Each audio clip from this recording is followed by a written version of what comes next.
صفحہ نمبر 54، آیت نمبر ہے 95، آیت نمبر ہے 95۔ بسم اللہ الرحمن الرحیم۔ الحمد للہ رب العالمین، والصلاة والسلام على سید المرسلین وعلى آلہ واصحابہ اجمعین، اما بعد فاعوذ باللہ من الشیطان الرجیم، بسم اللہ الرحمن الرحیم۔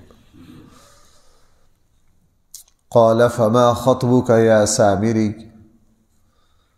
قال بصرت بما لم يبصروا به فقبضت قبضة من أثر الرسول فنبذتها وكذلك سولت لي نفسي قال فاذهب فإن لك في الحياة أن تقول لا مساس وإن لك موعدا لن تخلفه وانظر إلى إلهك الذي ظلت عليه عاكفا لنحرقنه ثم لننسفنه في اليم نسفا إنما إلهكم الله الذي لا إله إلا هو وسع كل شيء علما كذلك نقص عليك من أنباء ما قد سبق وقد آتيناك من لدنا ذكرا صدق الله مولانا العظيم۔ یہ جو آیات ہیں، ان آیات کی تفسیر بھی انتہائی مشکل ہے۔ مشکل ہونے کی وجہ یہ ہے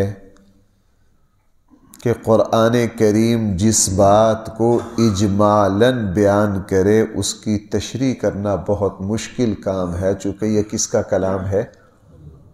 اس میں اپنی مرضی چل نہیں سکتی، اس میں اپنی مرضی چل نہیں سکتی۔ اب یہاں تقریباً تمام مفسرین جو ہیں وہ 4 طبقات میں تقسیم ہو گئی۔ ان آیات کی 4 تفسیریں کی گئی ہیں۔ ایک تفسیر جو سب سے زیادہ مشہور ہے اور جس کو صحابہ تابعین میں اور خیر القرون کے بڑے بڑے مفسرین نے اور متاخرین میں علامہ ابن کثیر اور ہمارے تقریباً 70-80% مفسرین نے جس کو قبول کیا ہے، وہ تفسیر یہ ہے۔ پہلے ذرا اس کا ترجمہ دیکھ لیجئے، پھر میں وہ تفسیر عرض کرتا ہوں۔ قال، حضرت موسیٰ نے فرمایا، فما خطبک یا سامری، اے سامری تیرا قصہ کیا ہے، تیرا کیا معاملہ ہے؟ قال، سامری نے کہا، بصرت، میں نے دیکھ لی وہ چیز۔ اب وہ چیز کی وضاحت نہیں ہے کہ میں نے کیا دیکھا۔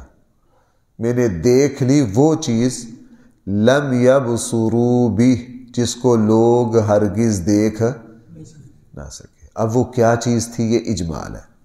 فقبضت قبضۃ من اثر الرسول، اور میں نے لے لی ایک مٹھی رسول کے نشانیوں میں سے، قدموں میں سے۔ فنبذتها، میں نے پھر اس کو ڈھال دیا۔ وَكَذَلِكَ سَوَّلَتْ لِي نَفْسِي، اور اسی طرح گھڑ دیا، مزین کر دیا میرے لیے میرے نفس نے۔ اب یہاں رسول کا معنی بھی واضح نہیں ہے کہ رسول سے حضرت موسیٰ مراد ہے، حضرت جبریل مراد ہے، کون مراد؟ حضرت موسیٰ نے فرمایا، فَاذْهَبْ، تو دفع ہو جا، إِنَّ لَكَ فِي الْحَيَاةِ، دنیا کی زندگی میں تیری سزا یہ ہے، ان تقول لا مساس، تو یہی کہتا پھرے گا کہ مجھے مت چھونا، لا مساس، لا مساس، مجھے ٹچ مت کرو۔ وَإِنَّ لَكَ مَوْعِدًا لَن تُخْلَفَ، یقیناً تیرے لیے ایک وعدے کا وقت بھی متعین ہے جس کی خلاف ورزی نہیں کی جائے گی۔ وانظر، اب تو دیکھ ذرا، إِلَىٰ إِلَٰهِكَ الَّذِي ظَلَّتْ عَلَيْهِ عَاكِفًا، اپنے اس الہ کو جس کی طرف، جس کے دائیں بائیں تم بیٹھے رہے ہو، ذرا دیکھ ذرا اپنے خدا کو، اس کا حشر کیا ہوتا ہے۔ لَنُحْرِقَنَّهُ، ہم اس کو جلائیں گے۔ ثُمَّ لَنَنْسِفَنَّهُ فِي الْيَمِّ نَسْفًا، اور ہم پھر اس کو دریا میں بہا دیں گے۔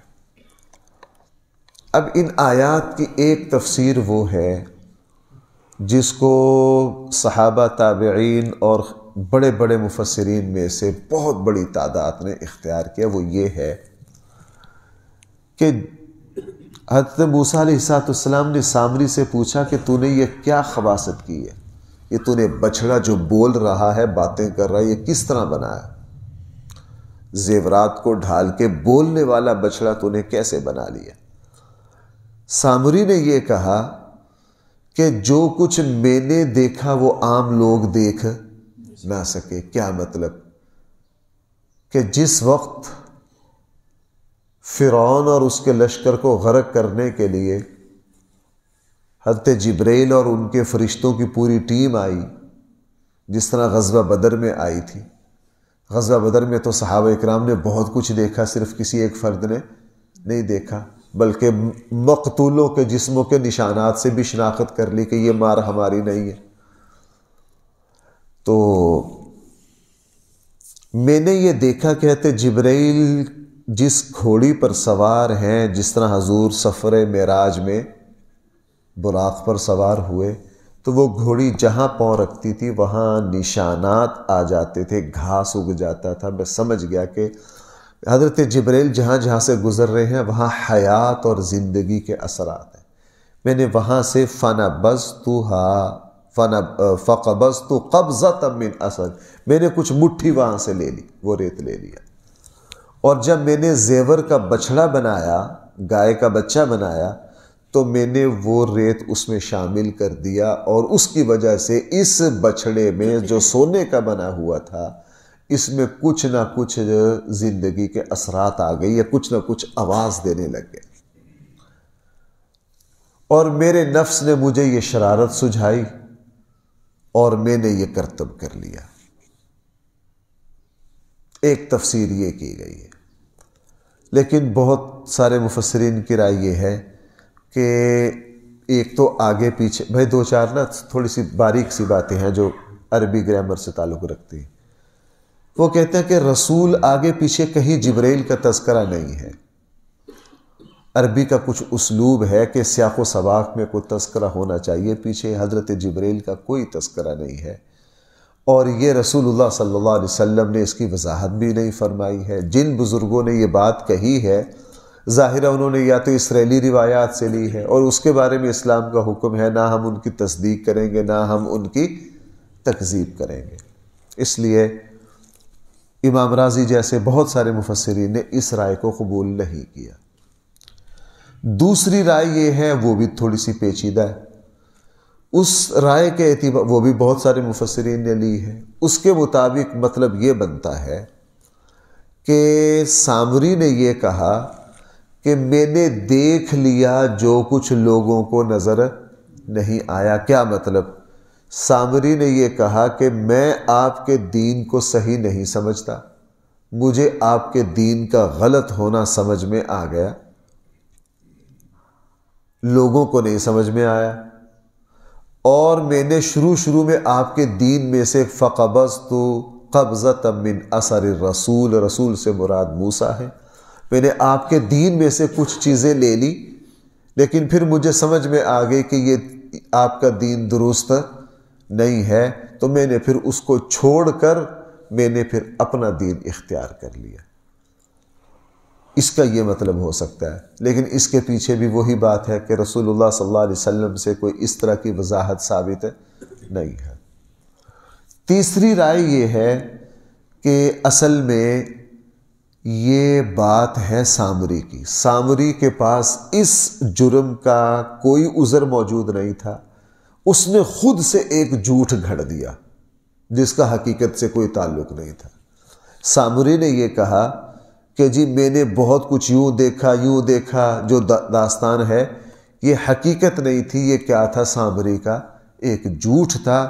اس نے جھوٹ بیان کر کے حضرت موسیٰ علیہ السلام کے سامنے جھوٹ سے کام چلانا چاہا، لیکن بھائی نبی کے سامنے اس طرح کا جھوٹ چلتا نہیں ہے۔ وہ کہتے ہیں یہ جو ساری بات ہے نا قال رسول، تو یہ سامری کی ہے اور یہ ایک افسانہ ہے۔ سامری نے ایک جھوٹ بولنے کی کوشش کی حضرت موسیٰ علیہ السلام کے ساتھ اس کا حقیقت سے کوئی تعلق نہیں ہے۔ یہ تیسری رائے ہے۔ چوتھی رائے یہ ہے کہ جی اللہ کی کتاب جس چیز کو مجمل چھوڑ دے ہم بھی اس کو کیا کریں؟ مجمل چھوڑ دیں، ہم اس کی باریکی میں نہ جائیں۔ اللہ قرآن کریم نے یہاں اس بات کو مجمل چھوڑ دیا کہ سامری نے کیا دیکھا، کیا پکڑا، لہٰذا ہم اس پر 100% ایمان لاتے ہیں۔ بھائی ہم کیا کرتے ہیں اس پر 100%؟ اب جس طرح اللہ تعالیٰ عرش پر قائم ہو گئے اس کی تفصیلات کا ہمیں پتہ نہیں ہے، ہم اس پر ایمان لاتے ہیں اللہ تعالیٰ عرش پر قائم ہے۔ کس طرح قائم ہے؟ جس طرح ہم زمین پر قائم ہیں، کرسی پر قائم ہیں، ہم کسی طرح کی تشریح میں جا نہیں سکتے اللہ کے حوالے۔ بس اللہ تعالیٰ عرش پر قائم ہے، استویٰ علی العرش کی تفصیلات سے ہم واقف نہیں ہیں، تو یہاں بھی ہم اس کو اللہ کے حوالے کر دیں گے۔ اس لیے یہ 4 باتیں مفسرین نے اختیار کی ہیں۔ اگلی بات، قال فاذهب فإن لك في الحياة أن تقول لا مساس۔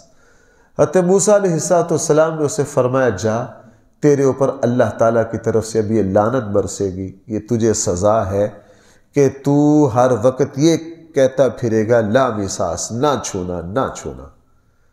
مفسرین نے فرمایا کہ یہ عذاب اس شخص پر مسلط ہوا کہ اگر یہ کسی کو ہاتھ لگا دیتا تھا اس کو بھی تکلیف ہوتی تھی، کوئی اس کو ہاتھ لگا دے تو اس سے اس کو کیا ہو جاتی تھی؟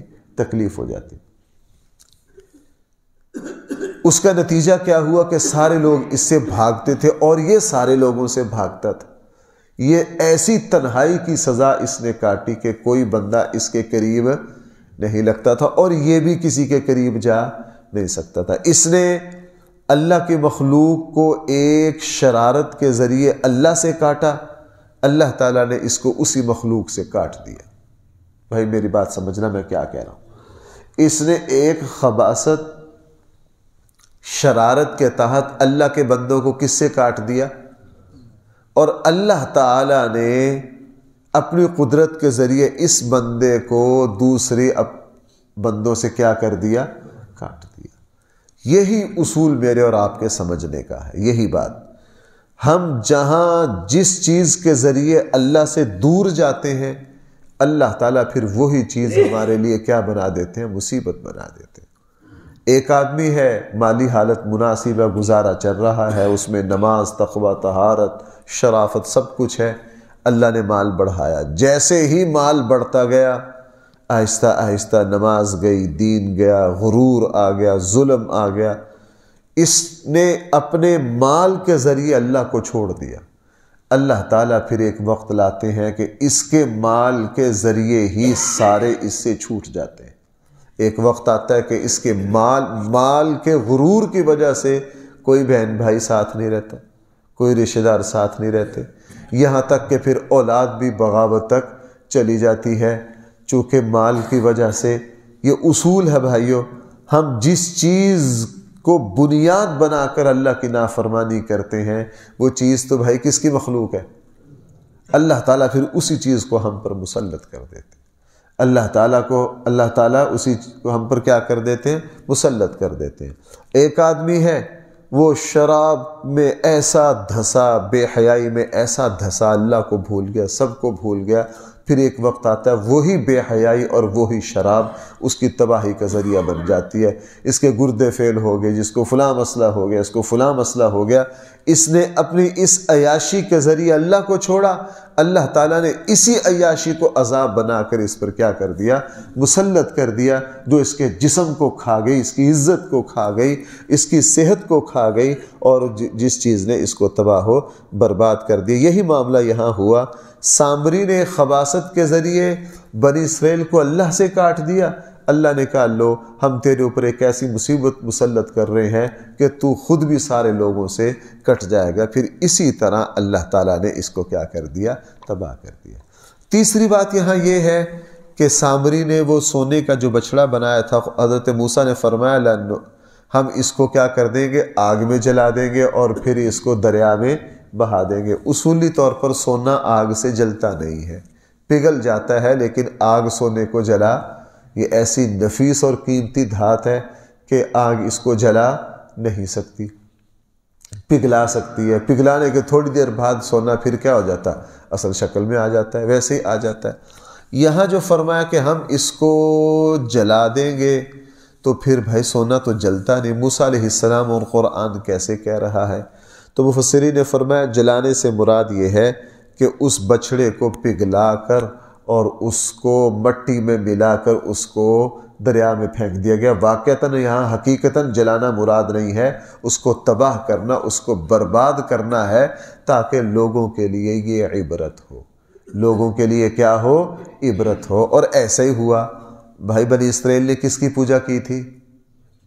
بچھڑے کی۔ اس وقوع کے بعد پھر وہ واقعہ ہوا جس کے نام پر سورہ بقرہ کا نام ہے، یہ اس کے بعد ہوا۔ ایک بندہ قتل ہو گیا، آپ کو پتہ مشہور واقعہ۔ اللہ تعالیٰ نے بنی اسرائیل نے حضرت موسیٰ سے پوچھا، اللہ سے پوچھئے اس کا قاتل کس طرح پکڑے؟ اللہ تعالیٰ نے بھائی گائے کی نشانیاں بتائی کہ نہیں؟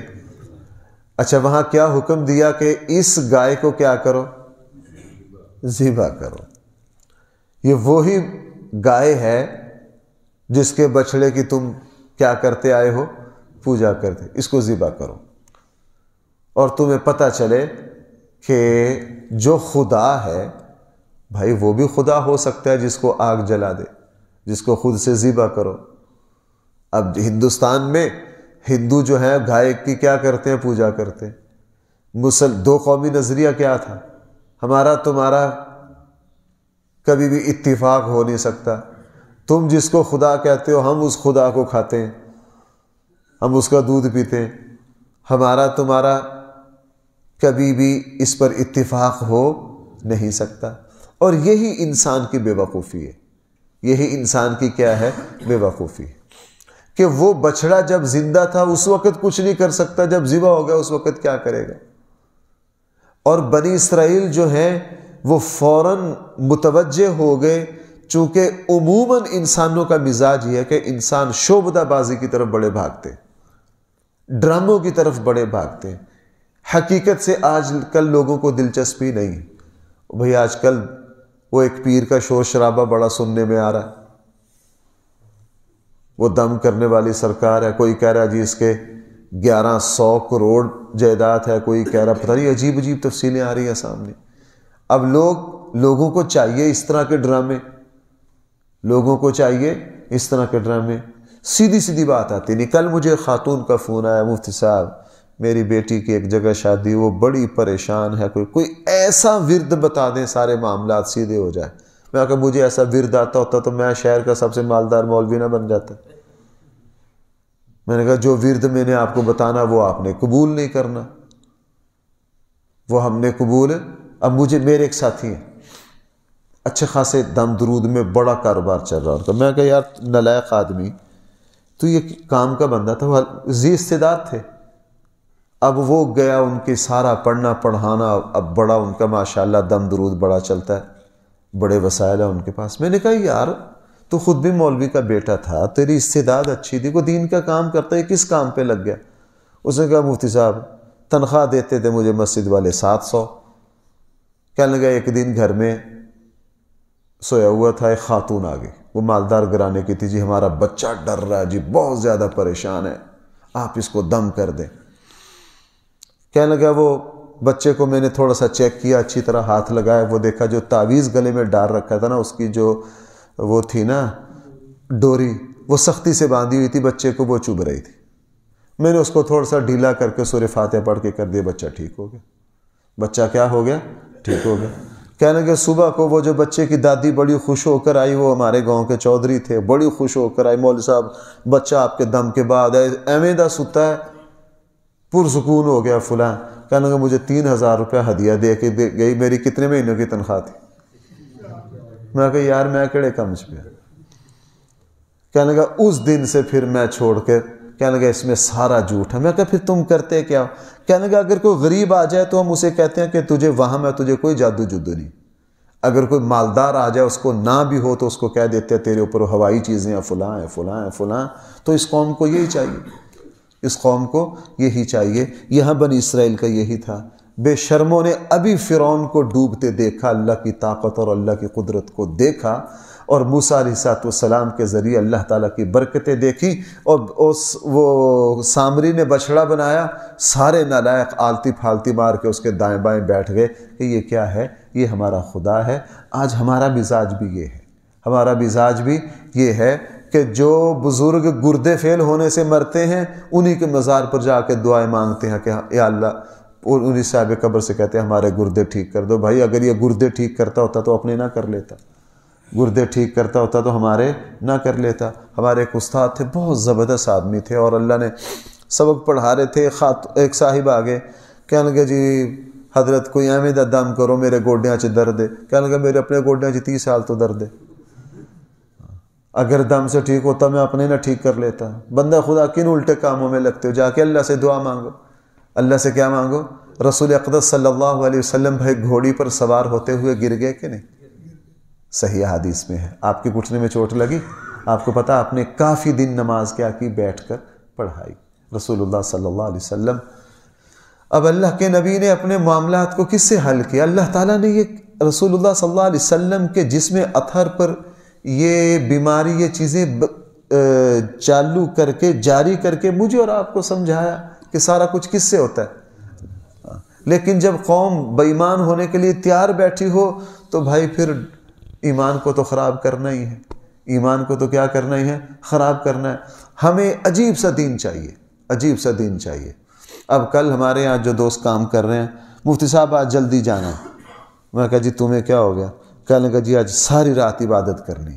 میں کہا 3 مہینے سے یہاں کام کر رہے ہو، 3 مہینے میں کوئی نماز تو تم نے پڑھی نہیں، آج دی رات تسی کی کرنا؟ اب جنہوں نے بھائی کبھی نماز نہ پڑھی ہو، شب برات مغرب سے عشاء سے لے کے فجر تک مسجد میں وہ کیا کریں گے؟ کرتے بھی رہیں، اس طرح کی ساری نفلی باتیں ایک فرض کے مد مقابل آ سکتی ہیں۔ اب کس کو سمجھائے بندہ کہ یار تم لینا دینا نہیں؟ ہم نے دین کو پتہ نہیں بھائی کیا سمجھ لیا ہے۔ جو ہنسی آتی ہے بنی اسرائیل پر، میں ان آیات کو پڑھتے ہوئے سوچتا ہوں کہ یار یہ اتنے بے وقوف تھے، پھر توجہ اس طرف جاتی ہے یار ہم ان سے بڑے بے وقوف ہیں، ہم بھی تو یہ حرکتیں کرتے ہیں، ہم بھی تو یہی حرکتیں کرتے ہیں۔ قرآن یہ صدیوں پرانا واقعہ میرے اور آپ کے سامنے کوئی مزے کے لیے، داستان کے لیے تھوڑی بیان کر رہا ہے۔ ہمارے اندر یہی کچھ ہونا تھا تو قرآن مجھے اور آپ کو سمجھا رہا ہے نا، مجھے اور آپ کو سمجھا رہا ہے۔ اس لیے قرآن نے آگے فرمایا قال، حضرت موسیٰ نے فرمایا فاذهب، تو دفع ہو جا، فإن لك في الحياة أن تقول لا مساس، تیرے لیے دنیا میں سزا ہے تو یہی کہتا پھرے گا مجھے نہ چھونا۔ وإن لك موعدا لن تخلف، اور قیامت اور موت کی شکل میں تیرے لیے ایک وعدے کا وقت مقرر ہے جس کی خلاف ورزی۔ اب فرمایا ذرا دیکھ، وانظر الی الہک الذی، دیکھ اپنے اس خدا کو۔ اس لیے بھائی حضور نے مکہ فتح فرمایا تو سارے بتوں کو توڑا کہ نہیں؟ جاء الحق وزہق الباطل، اور حضرت علی کو حکم دیا فلاں بت توڑ کے آؤ، فلاں بت توڑ کے آؤ۔ حضرت علی کے ذریعے بت توڑوائے کہ نہیں؟ آج کل جتنے قبروں کو پوجنے والی سرکاریں ہیں سب سے زیادہ حضرت علی کا نام لیتے، اور حضرت علی نے اپنے داماد سے کہا، ان سے کہا کہ میں تجھے اسی ڈیوٹی پر بھیج رہا ہوں جس پر مجھے رسول اللہ صلی اللہ علیہ وسلم نے بھیجا تھا۔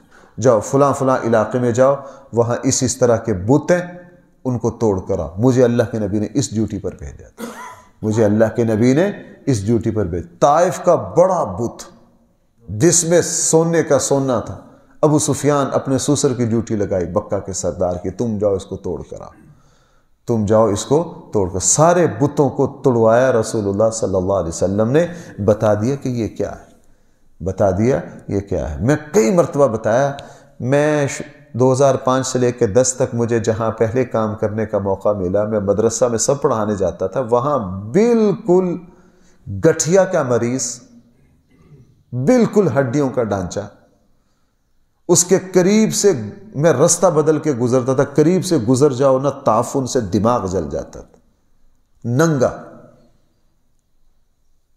اس کو کوئی روٹی بھی نہیں دیتا تھا، اس کو کوئی روٹی بھی نہیں دیتا تھا، وہ ایسی سرکار تھی، یوں ہی گندگی میں مر گیا، اس کا بڑا تگڑا مزار بنا، بڑا تگڑا مزار۔ وہاں سے گزرتے تھے پیسے مانگ لیتا تھا. میں کئی مرتبہ مدرسہ جا کے طالب علموں کو کہا بھائی کھانا ہے یار جاؤ اس کو دے کر آؤ. مر گیا وہی مزار بنا. اس وقت اچھا خاصا میلہ لگتا ہے, بڑا رش ہوتا ہے, اور اس کے مزار پر بڑی زیارت پتھر لگا کے بہت اعلیٰ مزار بنا ہے. اب جو ساری زندگی بھوکا مر گیا اب لوگوں کی کیا کر رہا ہے وہ. جب ہم اس طرح کی بات کرتے ہیں نا لوگ کہتے ہیں تم اولیاء اللہ کے منکر ہو. بھائی توبہ توبہ توبہ توبہ. اور اللہ کے ولیوں کا کون منکر ہو سکتا ہے؟ الا ان اولیاء اللہ. اور ہم ولی وہ ہوتے ہیں جو قرآن و سنت کے تابع ہوں, ان کے متبع ہوں. ولی اس کو کہتے ہیں جو جس کی ایک ایک ادا حضور کی سنت کے مطابق ہو. یہ جو بڑے بڑے اولیاء اللہ ہیں یہ سب اللہ کے مقرب بندے ہیں. جب اس طرح کی بات کی جاتی ہے جنہوں نے اولیاء اللہ کے نام پر 2 نمبری کی ہے ان کے بارے میں بات کی جاتی ہے. اللہ کے ولی تو مثلا شاہ عبد القادر جیلانی رحمہ اللہ, یہ سارے بڑے بڑے اللہ کے ولی تھے, قرآن و سنت کے ماہر تھے. انہوں نے کوئی اس طرح کی دکانیں تھوڑی چلائی ہیں. بہرحال قرآن نے فرمایا وانظر دیکھ ذرا اپنے الہ کو, الذی ظلت علیہ عاکفا, جس کے اوپر تم بیٹھے رہے ہو. ہم اس کو جلائیں گے اور پھر اس کو دریا میں پھینک دیں گے. اور اب کان کھول کے سن لو, انما الہکم اللہ, تمہارا الہ صرف اور صرف کون ہے؟ اس پورے واقعہ کا اختتام یہاں ہو رہا ہے. تمہارا الہ وہ اللہ ہے, لا الہ, اس کے علاوہ کوئی ہے ہی نہیں. وسع کل شیء علما, اس کا علم ہر چیز سے کیا ہے؟ وسیع ہے. اللہ تعالی ہم سب کو صحیح فہم عطا فرمائے. الحمدللہ رب العالمین والصلاة والسلام على سید الانبیاء والمرسلین وعلى آلہ واصحابہ اجمعین. ربنا آتنا في الدنيا حسنة وفي الآخرة حسنة وقنا عذاب النار. صلى الله تعالى على خير خلقه سيدنا مولانا محمد وآله واصحابه أجمعين برحمته.